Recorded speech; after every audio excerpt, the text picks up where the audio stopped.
Now come to the exercise 2.1, chapter 2, polynomials. अभी तक हमने चैप्टर के बारे में जो भी टर्म्स आपके यूज होने वाले हैं या फिर जो भी छोटी छोटी डेफिनेशंस हैं वो टर्म्स क्या होते हैं, क्या उनका मीनिंग है, वो सब डिस्कस किया। Now we start exercise 2.1. Now question number first is about which of the following is a polynomial with one variable and which are not.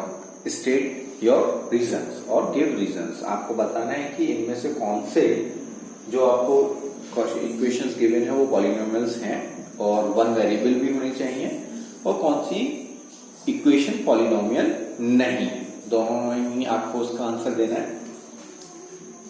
अगर कोई इक्वेशन पॉलिनोमियल है, ठीक है, तो वो वन वेरिएबल है तो उसके लिए बताना है, नहीं है तो क्यों नहीं है, और अगर वो पॉलिनोमियल ही नहीं है तो वो क्यों नहीं है पॉलिनोमियल, उसका भी आपको रीजन देना है। तो आपके पास फर्स्ट पार्ट है 4x square minus 3x plus 7। तो इस इक्वेशन में आप देख सकते हैं yes it is one variable polynomial. ध्यान देंगे कि वन वेरिएबल पॉलिनोमियल क्वेश्चन में पूछा गया है कि वन वेरिएबल। तो आप देखिए कि यहाँ पर x और x सिर्फ एक ही वेरिएबल पूरे पॉलिनोमियल में यूज हुआ, that's why it is a one variable polynomial. Okay, और यहाँ पर आपका जो x है ना अंडर रूट में है और ना ही उसकी पावर नेगेटिव है, ना वो डिवाइड में लिखा हुआ है, that's why it is a valid polynomial. Next part is y square plus 2। तो yes it is one variable polynomial, ठीक है। क्योंकि यहां भी आप देख रहे हैं कि सिर्फ एक ही वेरिएबल यूज हुआ है और जो आपका वेरिएबल है ना वो डिवाइड में लिखा हुआ है, ना ही उसकी पावर नेगेटिव है, ना वो अंडर रूट में लिखा हुआ है, तो it's a one variable polynomial. Degree नहीं देखनी है हमें डिग्री नहीं देखनी। अगर आप ये सोचते हैं कि ये डिग्री इसकी 2 है तो वो नहीं देखना, हमें यहाँ पर ये देखना है which of the following are polynomial, कि पॉलिनोमियल है कि नहीं और वन वेरिएबल पॉलिनोमियल है कि नहीं, ठीक है। डिग्री मैटर नहीं करेगी, सिर्फ variables, number of variables matter करेंगे कि वो वन वेरिएबल पॉलिनोमियल है कि नहीं है। ओके, तो yes it is one variable polynomial because there is only one variable y is used in a given polynomial. Okay, because there is only one variable y is used, that's why it's a one variable polynomial. अब बात करते हैं third. तो यहां पर आपको देखिए जो t दे रखा है, ये t आपको अंडर रूट में दिया हुआ है, ठीक है। तो for being a polynomial it is necessary that the variable should not be, for being a polynomial a variable should not be in square root, negative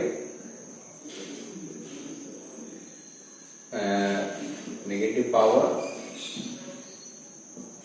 and in divide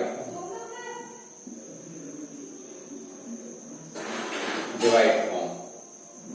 तो आप देखिए कि अगर किसी भी इक्वेशन को हम कहते हैं कि वो एक पॉलिनोमियल है तो ये जरूरी होगा कि जो भी वेरिएबल वहां पर यूज किया गया है वो अंडर रूट में नहीं होना चाहिए, नेगेटिव पावर नहीं होनी चाहिए उसकी, और वो डिवाइड की फॉर्म में नहीं होना चाहिए। डिवाइड की फॉर्म में देखिए किस तरह से कि 1/x ये जो लिखा है ऐसा नहीं होना चाहिए, ठीक है। तो इस इक्वेशन में आप देखेंगे here under root, here t is given in square root, under root में गिवन है ये आपका, that's why it is not a polynomial.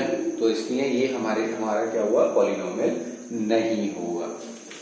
तो here t variable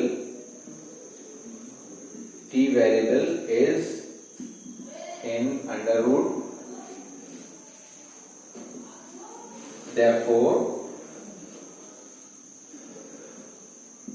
it is not a polynomial. तो ये पॉलिनोमियल नहीं है। आपको ये नहीं देखना है under root to under root में है, कोई परेशानी नहीं है, ये तो कांस्टेंट टर्म है। तो यहाँ बात करेंगे ये कि जो आपका वेरिएबल है वो आपका अंडर रूट में नहीं होना चाहिए। कांस्टेंट टर्म कोई भी नंबर है वो अंडर रूट में लिखा हुआ है तो उसमें कोई इफेक्ट नहीं पड़ेगा। So it is not a polynomial. बात करते हैं यहाँ पर y plus 2 upon y। Again here you can see हम इस पॉलिनोमियल को कैसे लिख सकते हैं, y plus 2 1 upon y। Here the variable y is written in the form of 1 upon, divide की फॉर्म में लिखा हुआ है। So it is also not a polynomial. ये चीज आपको मैंने अभी ऊपर बताई कि कोई भी हमारा वेरिएबल है वो आपका डिवाइड की फॉर्म में नहीं होना चाहिए, उसकी पावर नेगेटिव नहीं होनी चाहिए और ना वो अंडर रूट में होना चाहिए। देखिए हम 1 अपॉन वाई को क्या लिखेंगे, y की पावर -1। तो ये दोनों ही चीजें आ गई कि इसकी पावर नेगेटिव में हो गई या ये डिवाइड की फॉर्म में हो गया। तो that's why it is not a polynomial. ठीक है, इसका रीजन हम क्या लिखेंगे, इसका रीजन हम क्या लिख सकते हैं यहां पर कि here the variable y is in the form 1 upon y, therefore it is not a polynomial. Okay, again next पे बात कर, नेक्स्ट पार्ट है इसका x10 plus y3 plus t50। तो yes it is a polynomial, ये एक polynomial तो है but it is not one variable polynomial. One variable polynomial, तो ये एक पॉलिनोमियल तो है लेकिन यहां पर आप देख सकते हैं 3 variable x, y and t, 3 variables are used, that's why it is not a one variable polynomial. Okay, तो it is a polynomial but it is not a one variable polynomial because there are 3 variables x, y and t are used। तो यहां पर आप देख रहे हैं कि यहां पर 3 वेरिएबल आपके यूज करेंगे, that's why it is not a one variable polynomial. It is a polynomial, that's true, but it is not a one variable polynomial. तो this is your first question of exercise 2.1 we have completed. Now come to the question number 2। Write the coefficient of given equations. I think कि आपको coefficient के बारे में जो मैंने explanation दिया था वो समझ में आ गया होगा और उसी बेसिस पर हम यहाँ पर अपना क्वेश्चन नंबर 2 कंप्लीट करेंगे।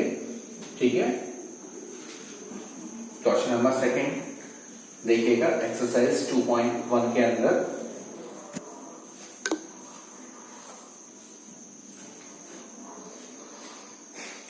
Write the coefficient of x square.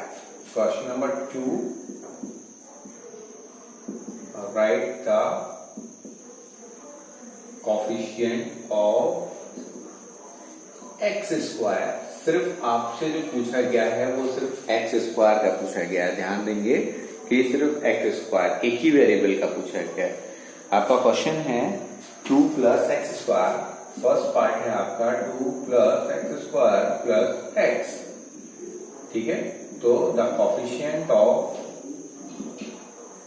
X square in given equation is अब देखिए कि यहाँ पर जो एक्स स्क्वायर है इसके साथ कौन सी वैल्यू कनेक्टेड है, तो कनेक्टेड का मतलब मल्टीप्लीकेशन में कौन सी वैल्यू यहाँ पर लिखी हुई है। And we know that where is nothing there is one, जहाँ कुछ नहीं होगा वहां क्या होगा, वन। ठीक है, अगर आपके पास x लिखा हुआ है तो उसके साथ क्या वैल्यू कनेक्ट है, देयर इज वन। ओके, जिसकी कोई वैल्यू नहीं उसकी वन वैल्यू है। ठीक, तो the coefficient of x square in first part is one. Next part है आपका 2 minus x square plus x cube.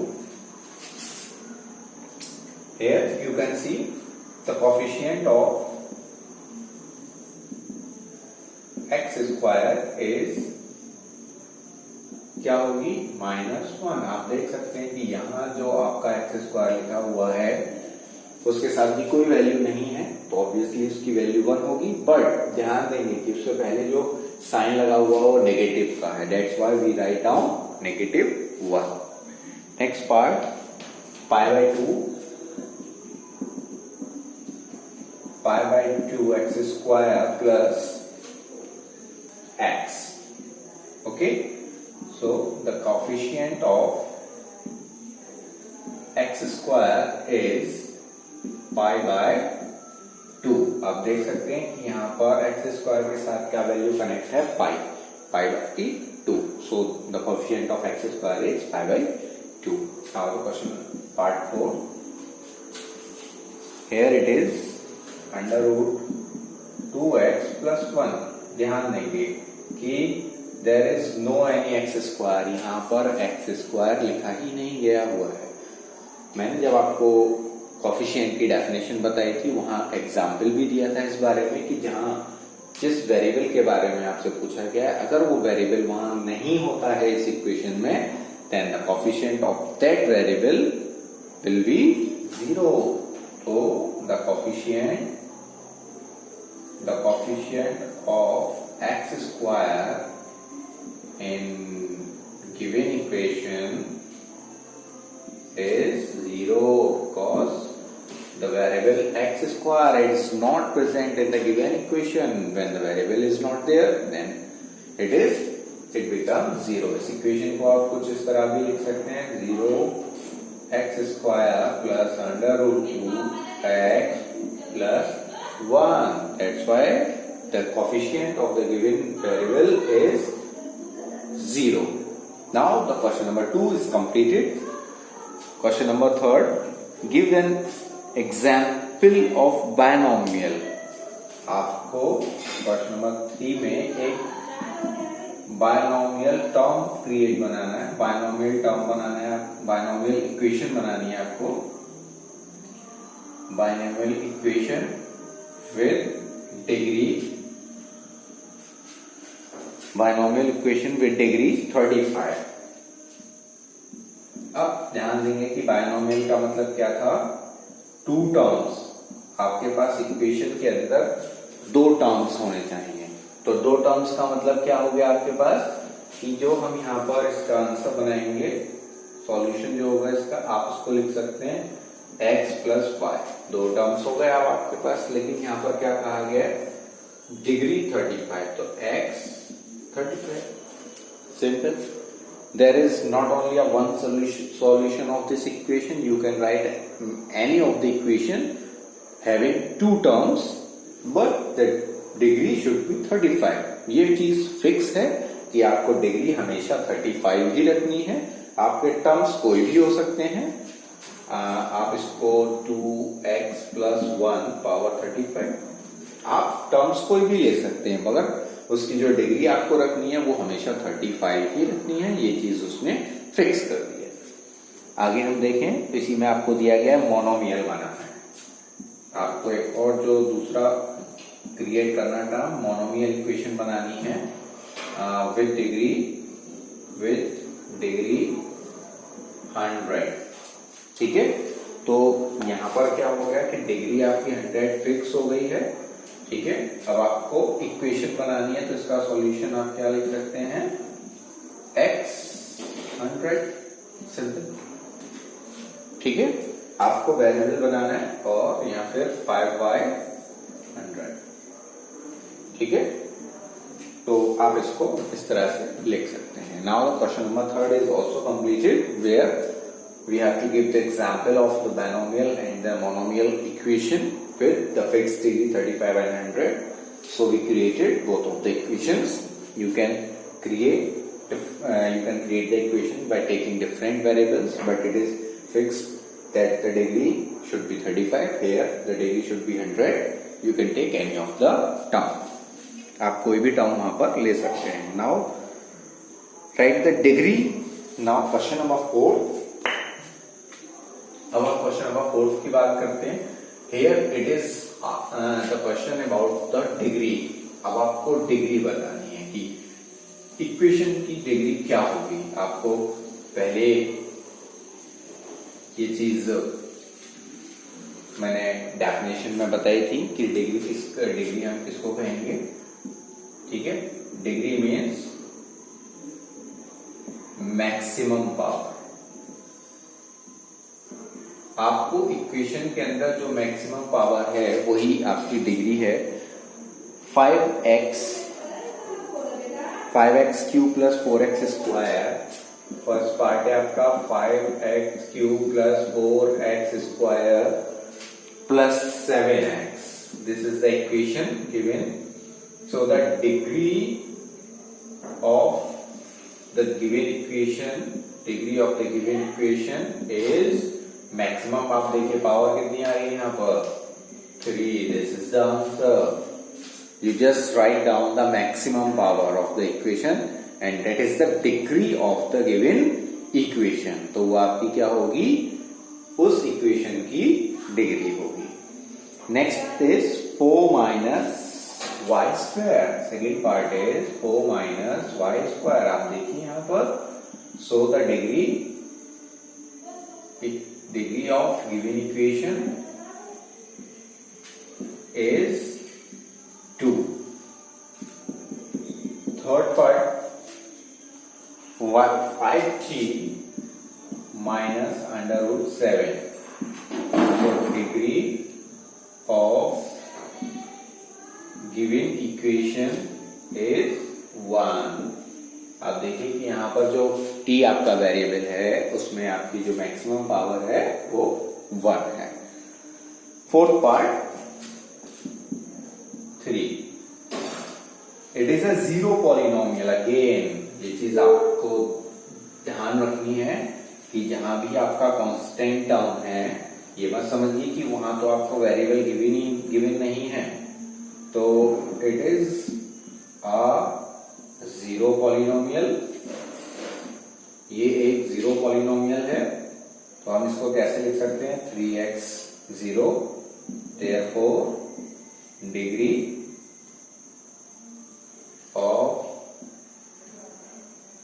Of given equation, degree of given polynomial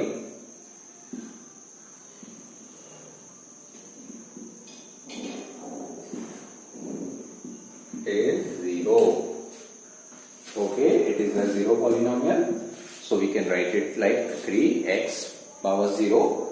Therefore, the degree of the given polynomial is 0.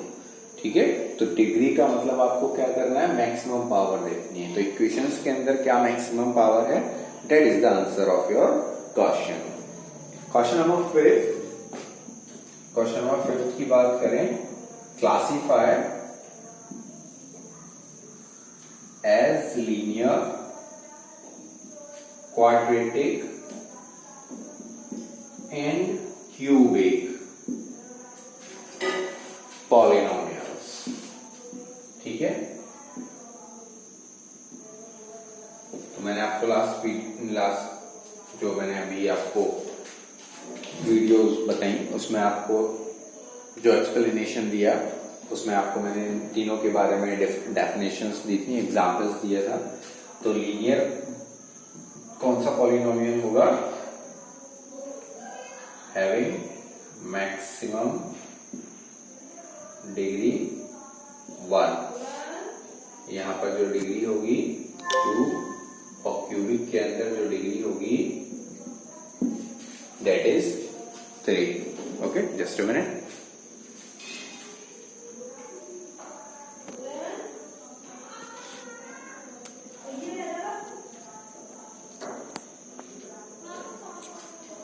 Okay, continue. First is x square plus x. X square plus x. Here we can see the maximum power is 2. Therefore, it is quadratic polynomial. Okay.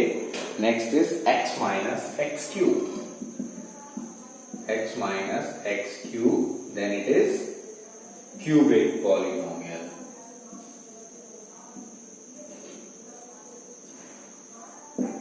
ठीक है, यहाँ पे आप देख रहे हैं maximum degree कितनी है इसकी 3. तो it is a cubic polynomial. Next is y plus Y square. y plus Y square plus 4. Here it is, the power is 2. Degree is 2. Therefore, it is a quadratic polynomial. Fourth part. 1 plus x. 1 plus x. Here we can see the degree of x is 1. Okay. Therefore, it is linear. Linear polynomial. Now, fifth. 3t. 3t. Here it is also a linear polynomial. Okay. Sixth part. R square. R square. There we can see how degree is 2. Therefore, it is quadratic polynomial.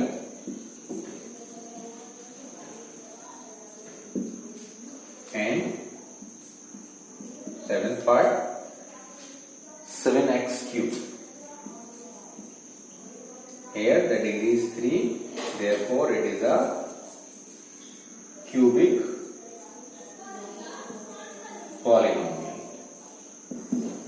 Okay. On the basis of the degree, we can classify the following polynomials as linear, quadratic, and cubic polynomial. Okay. Now we had completed our first exercise 2.1. In the next class, we will cover the next exercise 2.2. Okay. समझिएगा इसको. If you have any query regarding any questions, then you can drop your queries. Okay. Thank you.